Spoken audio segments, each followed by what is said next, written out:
Good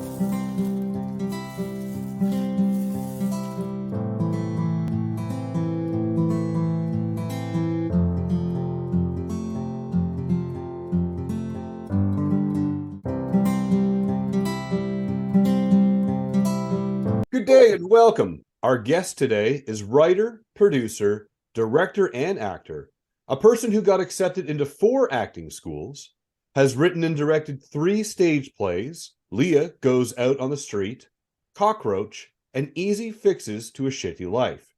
His series of short stories, The Lonely Life of Hugo Asparagus, was published. You may also recognize him from his performance in The Man with the Power, A Love Affair, the cult classic Lemon Popsicle, Going Steady, Hot Bubblegum, Drifting, Private Popsicle, Baby Love, The Little Drummer Girl, Young Love, Summertime Blues, Tropical Heat, New York Undercover, Urban Feel, Star Hunter, and even Schindler's List with Steven Spielberg, to name a few. Please welcome our fabulous guest today, Jonathan Sagall. Jonathan, thank you so much for your time and welcome to our show. I'm honored. Jonathan, I want to dive into it with you. You have this fabulous story about how you booked a role on Schindler's List with Steven Spielberg. I was wondering, I mean, you've told me this story before, but for those of us who haven't heard the story, especially actors out there, could you share that with us? Sure. It was quite extraordinary because I didn't do a lot of auditions as a younger person, and the first audition I ever had was shit. I got something in my eye. The first audition I had was when I was 18 for the lemon popsicle thing, and from what I remember, I was so scared. Um, I did something really probably that you don't do. The director said, Jonathan, there was this beautiful girl in the room, and she was to play the other leading role in the series. And she said, "Well, Jonathan, show us how you hit on her." I was 18. I was never on a movie set. It was my first ever audition. And so I don't know why I did that. I guess because I was scared. I approached the girl and I said, "Do you mind if I kiss you?" And he was like, and I just kissed her. I grabbed her and kissed her. That was my audition. I didn't say, I didn't have to remember, luckily, any lines because I have a shitty memory. And that's how my career started. So that was the one time that I kind of said to myself, okay, so an audition, you have to do something um, that will stand out, that you will be remembered. And genuine, and it was genuine. It was I was scared. And with Schindler, that was many years later. I've already had quite a few films under my belt, and I was called by my agent in Israel to come to the audition. I was not in the best of moods that day, and the casting lady was there. There was another guy there, and there was the cameraman. And they said, the cameraman said, "Do you mind turning to the right?" And I said, "Okay, I'll turn to the right." And then he said, "Turn to the left." And I said, "Why are you asking me to turn right and left?" And he said, "Well, that's what the producer asked me to do." And I said to him, "You know what? Tell the producer to kiss my ass." And I just walked out. My agent called me the next day, and I was sure she's going to yell at me. And the first thing she said, "Jonathan, what did you do?" And I said, I told her what happened. He said, "That's exactly what they were looking for." and, and that's how I got the role, I think. I don't know what was said behind doors and all that, but again, it played out okay. And I guess I was more lucky than smart. Yeah. You had actually mentioned something while you were speaking there about being scared. I'm wondering if you could elaborate on that for me. Well, scary, you know. I mean, it's scary. You get tested, you get looked at, you get judged. Uh, for a lot of people, it's scary, you know, especially for a young person who's not been around that long and he's just starting out and he doesn't know. And I think till this very day, I'm scared. The reason I'm scared is mostly because my memory sucks. And as an actor, that's not a good thing. I've always struggled with memory and remembering lines, and it happened to me more than once that I blacked out or I forgot or I wasn't fast enough. And yeah, so auditions for me as an actor became very burdening. I was scared of them. I was scared of them, and I think I still am. Um, so at one point, you know, when I stopped getting roles, at one point, just like I told you that maybe you should do as an actor because you're a very, very good actor, Chris. Thank you. Um, you know, if you don't get roles, start writing for yourself, and then you don't have to worry about auditioning. And uh, yeah, and you can hire whoever you want to work with. That's an amazing thing to do. And that's what I did. I started writing. First, I wrote for my mom. My mom was an actress. So I started writing during the Gulf War. It was the early 90s. And people were stuck at home in Israel because of the missiles that were coming from Iraq. Mm. And there was no work, everything was closed. And I just sat down at home and I started writing. And yeah, that's that's when it started. So when did you get that bug from transitioning to writing to jumping in front of the camera? What was that light bulb moment that says, "Hey, you know what? I want to get in front of the camera." Um, I tried it out when I was, I think when I was 20, shit, I don't even know how old I was. I was pretty much in the beginning of my career, and I worked with an amazing director called Amos Gutman. He did a film called Drifting. Nagua, you mentioned that on our conversation. And this was Israel's first gay movie. Uh, he was paired up with a writer who was a lady, a very talented woman called Edna Mazia. She's a very successful playwright in Israel up till today, and almost died of AIDS in 92, if I'm not mistaken. But working with him was such an inspiration for me. I was very young. I was still in drama school actually when I was cast in that film, and I was really taken. I was taken by the craft. You know, I was watching him directing and doing, and it was amazing. It was amazing, and so I decided to have a go at it myself. So I took a short story. I adapted it into film, and I shot it, and it was accepted with an amazing round of applause in the Jerusalem Film Festival, which I was so I didn't expect that. It was a 12-minute movie. Hmm. But it did good, and I kind of got hungry after that. I said, "Oh wow, okay, so let's do another one." The second one was a short film. It was 27 minutes, close to half an hour. It was so bad, Chris. It was such a shitty movie.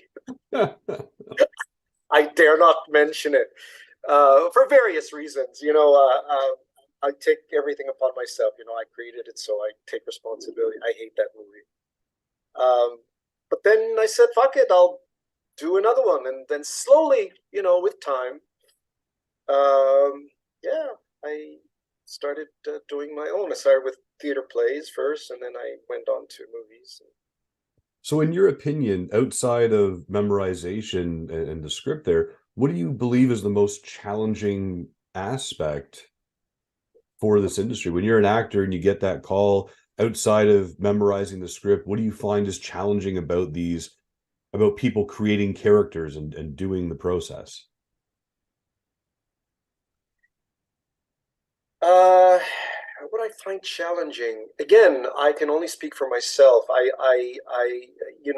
From class, we discussed that when I was in your class. That in my world, uh, an actor does not have to um, uh, delve into the character. It's got to be the opposite.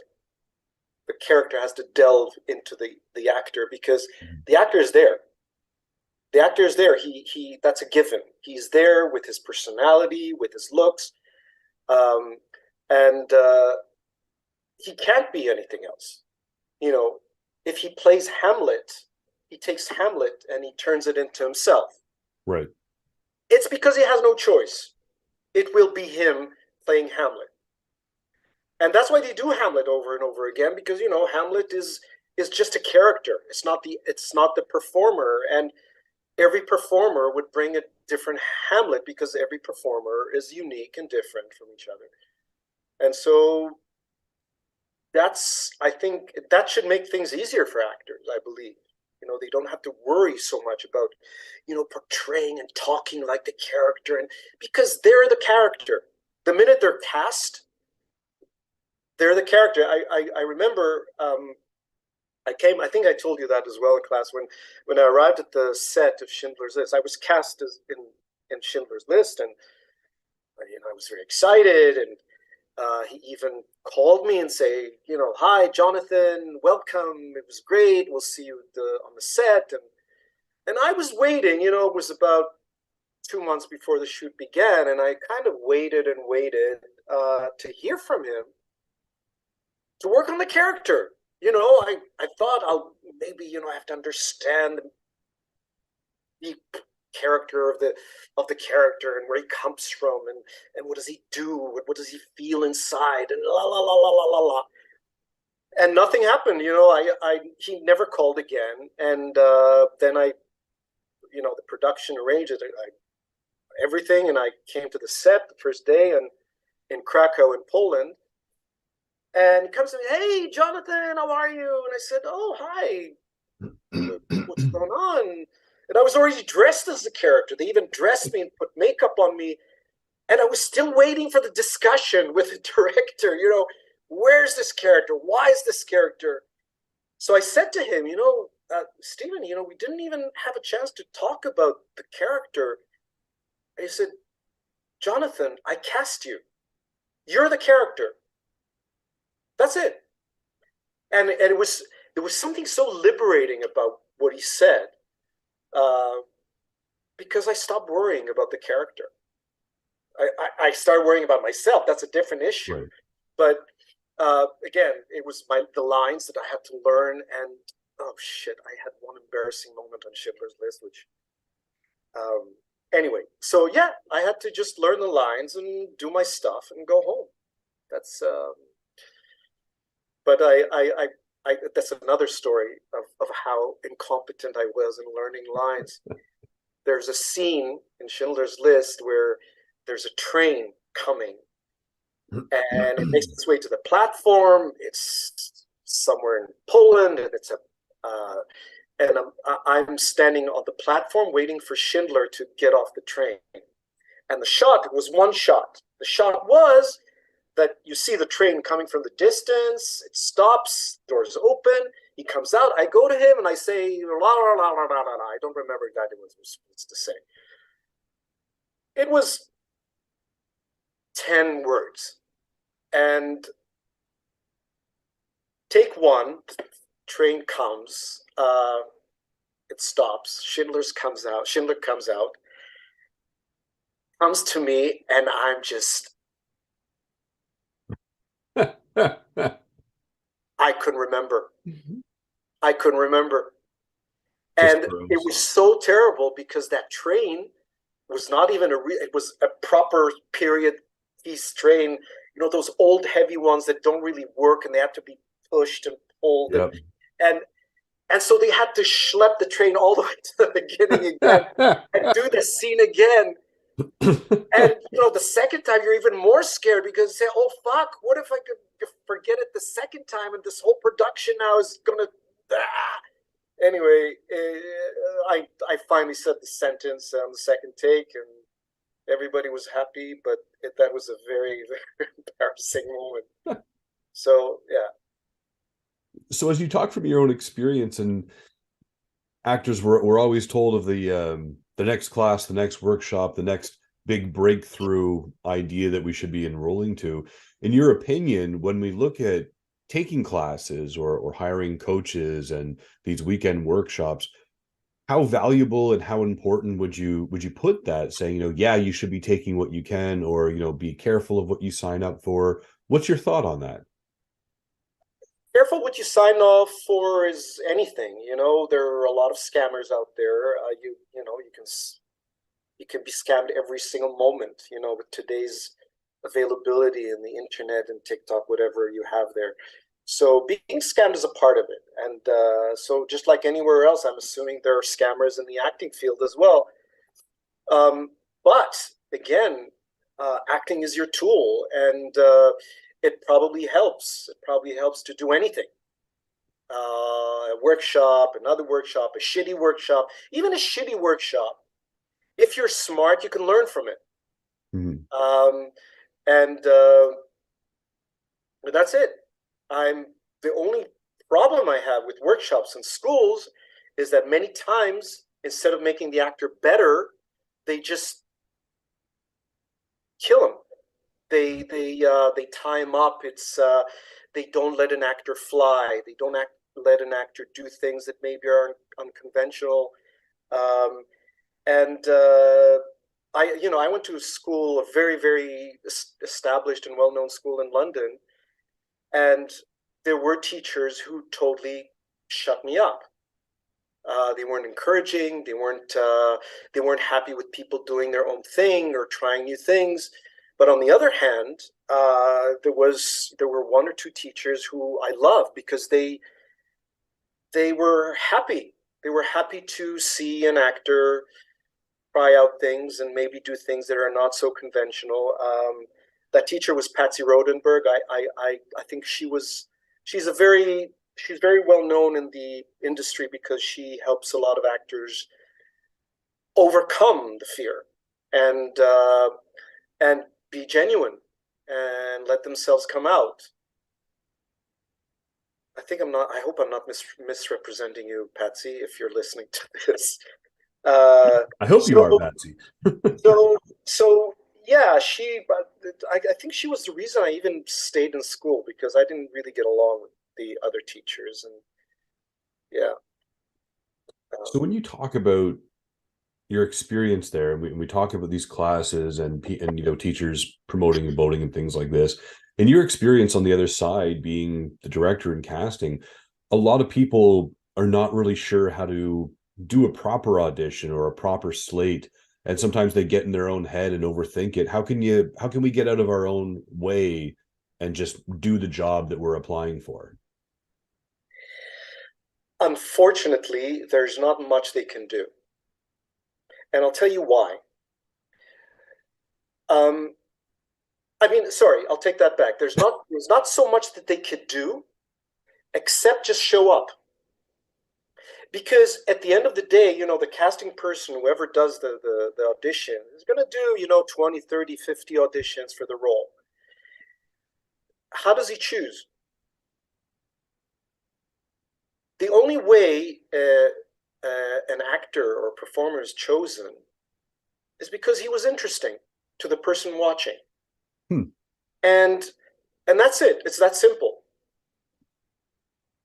I watch, you know, a series of, you know, 10, 20, 30 auditions, and all of a sudden I say, fuck, that's interesting. And it's not necessarily because the guy knew his lines or because he delivered professionally. It's because the person, again, the person was interesting enough for the whoever makes the decision to cast that person. And I can tell you that so many times, I'm sure all the actors experience this when they come on and they say, "Oh fuck, I had such an amazing audition. I really did it. You know, wow, I was ready," and they don't even get a recall.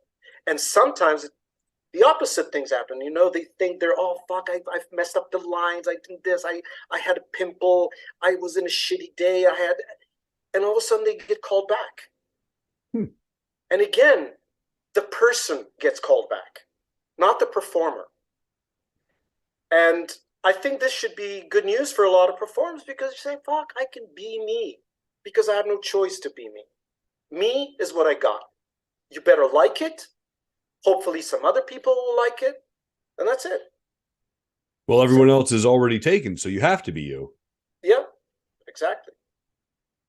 So is there any type of motivation, or is there any motivation that you can give for people who are struggling out there saying, I didn't land this role. I don't have an audition. Why bother keep doing this? What would you tell someone like that? I can't tell anything to someone like that. I can, just like anything else, when a person gets up in the morning and says, "I want to be an astronaut. I want to be a car mechanic. I want to be a singer," whatever. And they start striving towards what they want and what they dream, which is great. I believe a person has to follow their dreams. But at one point, the person says to himself, "Okay, I'm not getting there." It's an individual thing. If it's really your dream and if it's really important for you, then do everything you can to get there. And if you don't get there in conventional ways, maybe there are unconventional ways to do it. Or, for instance, if you're an actor, just like I told you, many actors do not get cast. They audition and audition, and they're amazing actors. The only thing I can tell them, if you don't get cast yourself. Right. There's so much material out there. There's so many writers and creators out there. Make your own. And that's it. That's good. Now, is there something that you're currently working on that you can share with us? Yeah, I brought a new project that I have a new project that I tried to raise money for in Israel. It's actually a story of what went on behind the scenes during the filming of that gay movie that I told you about. Was in Israel. It was Israel's first gay movie. It was in 1983. That was Drifting, is that right? Yes, and homosexuality was even not legal in Israel until 1988, and still the film was done in 83. So it was a huge thing in Israel. And maybe because I was so well known as a straight, uh, you know, woman chaser, womanizer, and all of a sudden I got cast in this role. It made quite an impact, and so was that the question? What was the question? Oh, So you have the movie that you tried to raise funds for, and you're going to try to bring that here to Canada. yes. Yes. So that was the story. See, I'm so senile, I forgot. So yeah, the it's a script that I really love because it's a very personal script, and I adored those two people. I adored Amos Gutman. I adored Edna Mazia. For a 20-year-old, uh, they were eye-opening teachers to me. I held them on a pedestal. I really admired their wit, their talent, their humor, and so yeah, it was very very interesting. And so I wrote a story about what went on behind the scenes. And Fabulous. I couldn't raise money in Israel for that, unfortunately. So I brought it to Canada, and now I'm looking for a producer to get this done, maybe as a Canadian movie. I'd have to, transpose many things from Israel to Canada, but that's basically the aim. So, if there are any producers out there, passionate producers who are looking for uh, a new project, a new feature film project, then yeah, get in touch. All right. Hopefully everyone's listening. But Jonathan, I want to ask you something. What is it that people tend to misunderstand about you the most? Oh, I think it's my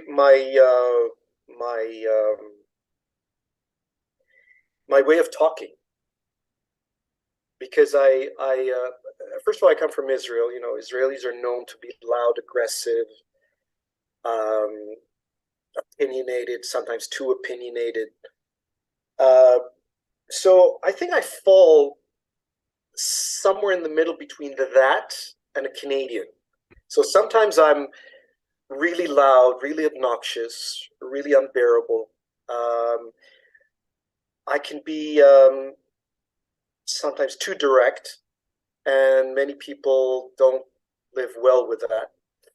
On the other hand, sometimes I shut up in the wrong places where I should be loud and aggressive. And so, yeah, I guess the way I talk is mostly misconstrued. And there's definitely no harm in it. There's no desire to harm. I started teaching in here in Toronto, and I had a complaint. On the first or second uh, uh, time that I was teaching, the management got a complaint because they said I said something. Sure. One of the students was insulted, and yeah, I had to explain myself. That there was no harm intended, and yeah. And where can people learn more about you? Are you on social media? Do you have a website? I don't have a website. I should. I know. Um, and yeah, I have social media. I have, like I don't, I don't, I probably should be doing more. But again, I've reached an age where, so I'll put another photo on Instagram, another clip. People will, click like or dislike, whatever. I don't know. Maybe I'm too old for those as well. And yeah, yeah. But if they want to get in touch, I'm I'm approachable. You can find me, whoever, and if you want to post my email address, and that's jonathan.sagall@gmail.com is my email. Okay.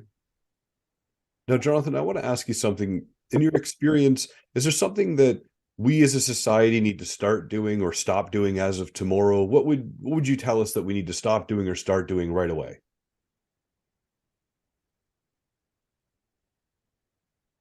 Chill. Chill. Yeah. I see, especially after the pandemic, I walk on the street, you feel the anger, the frustration, the disappointment. Um, you see it everywhere. You see it on the bus, on the train.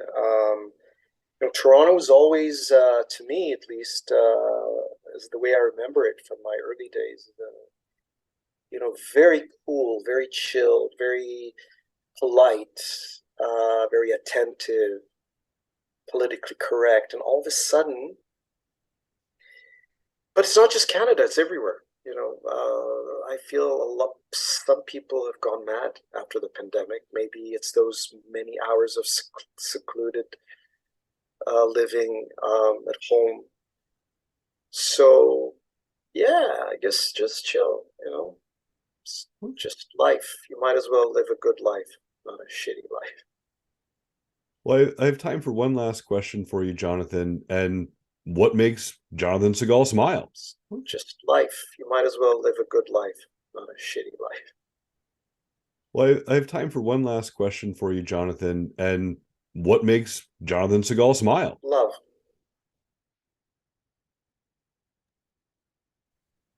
All right. Love. I love that answer. That's amazing. Well, Jonathan, thank you so much for your time today. I really appreciate you joining us here with Coffee with Chris. Everyone out there, have a fantastic day and remember to smile to inspire. Thank you. Thank you.